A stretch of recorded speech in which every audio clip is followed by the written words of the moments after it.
That evening, after dinner, Elisa found herself once again standing in front of the mirror. She didn't want to.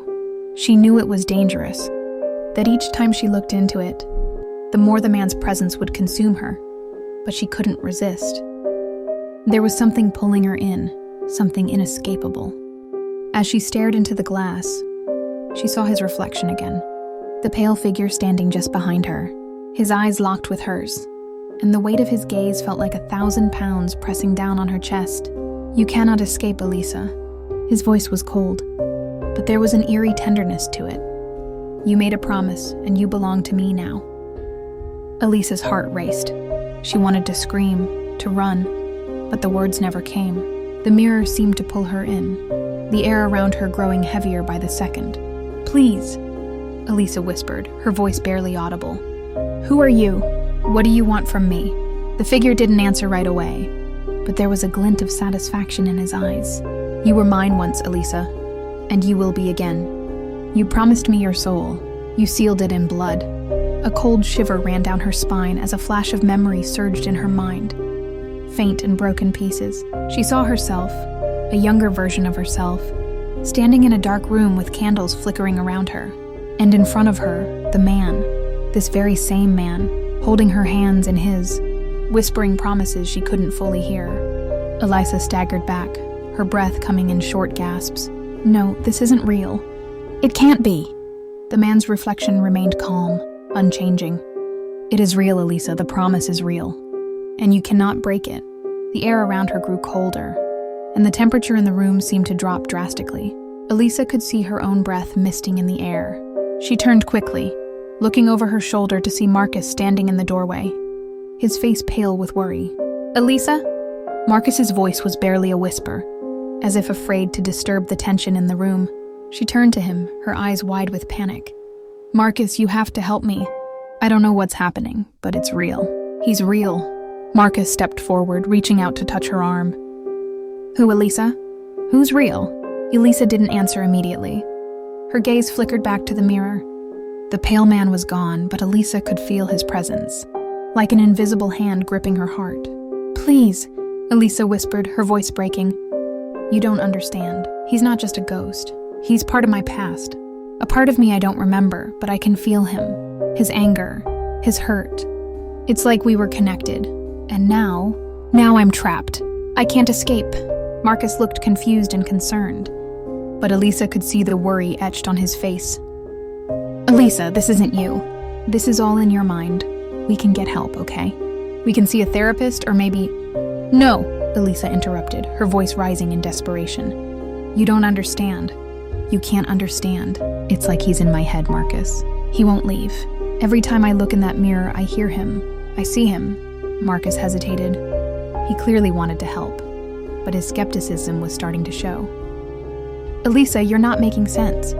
I think we should—" Before he could finish his sentence, the mirror suddenly shimmered, the surface rippling like water disturbed by a heavy stone. The reflection of the room flickered and blurred. And then, Elisa gasped, the pale figure reappeared. The man's face was twisted with anger now. "You cannot run from me, Elisa. You cannot forget the promise. You belong to me." His voice was colder, more forceful. Marcus took a step back, his eyes widening as he watched the scene unfold before him.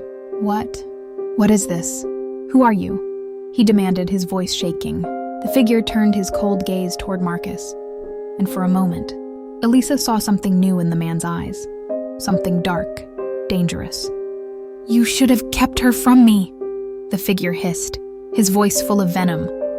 "But now she is mine, and you, Marcus, are nothing but an obstacle."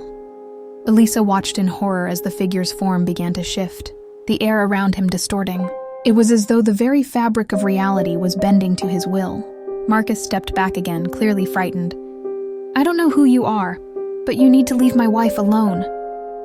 But the man's laughter was hollow, echoing in the room. "She is mine, and nothing can change that."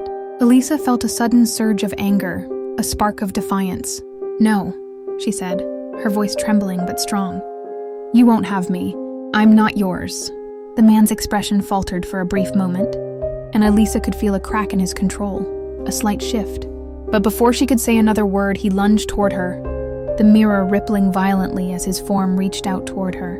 Elisa gasped, stumbling backward as the pale figure reached out, his hands stretching toward her with an otherworldly force. She felt the temperature in the room drop even further, her breath coming out in frozen clouds. Marcus reached for her, but the air seemed to thicken, a wall between them as the figure's presence grew stronger. "Elisa!" Marcus shouted, trying to grab her arm. But she felt as though she were being pulled toward the mirror, the figure's gaze fixed on her with unrelenting intensity. The pale man's hands were nearly touching her now, his face just inches away. His eyes, hollow and dark, seemed to pierce through her soul, dragging her deeper into the curse she had no memory of making. The whispers returned, louder than ever, echoing in her mind. "You cannot escape. You belong to me." Her heart raced in her chest, but Elisa's mind began to clear. Despite the terror, there was a flicker of understanding. This was not just a ghost. This was a shadow from her past. Something she had forgotten, but was now clawing its way back to claim her. Suddenly, Elisa remembered the broken fragments of her past. The dark room, the candles, the promise made in desperation.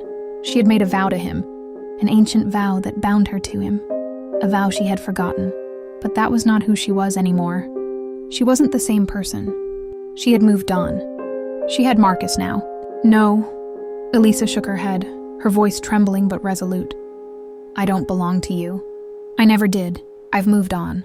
The figure's eyes darkened, a look of rage flashing across his pale face. "You cannot break it. The bond is eternal."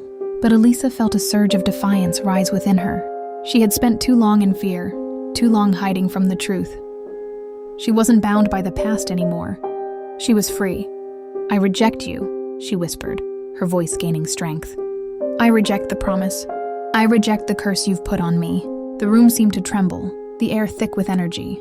The pale man recoiled, a guttural scream tearing from his throat as the mirror began to crack, a jagged line appearing down its center. Elisa's heart pounded in her chest as the man's figure distorted, his face morphing into an expression of pure fury. "You cannot break me," he shouted, his voice now full of madness. "You belong to me." But Elisa could feel the power shifting. It was no longer his voice that echoed in the room, but her own. She raised her hand toward the mirror, feeling an almost magnetic force pulling at her. "I am free," she said, her voice steady and unwavering, "and I will not be your prisoner." In that moment, as if responding to her declaration, the mirror began to tremble violently. The figure lunged toward her again, but this time Elisa stood her ground. The cracks in the mirror spread wider, a sharp, painful screech filling the room as the glass shattered, the shards flying outward in a storm of glass and light. The pale man screamed in anguish, his form disintegrating into nothingness as the mirror shattered completely. Elisa closed her eyes, feeling the heat of the room return, the oppressive cold vanishing as the last of the figure's presence dissolved. When she opened her eyes, everything was still. The room was quiet. The mirror, now broken into pieces on the floor, was silent. The figure was gone. Elisa collapsed to her knees, her body shaking from the intensity of the experience. Marcus rushed to her side, pulling her into his arms. "Elisa, are you okay?" he asked urgently, his hands shaking as he held her close. She nodded weakly, her heart still pounding in her chest. I think it's over." But deep down, Elisa knew that what had happened wasn't just a nightmare. It was a curse, a promise that had nearly destroyed her. And as she looked at the shattered remains of the mirror, she realized that some bonds, no matter how forgotten, could never truly be broken without leaving their mark.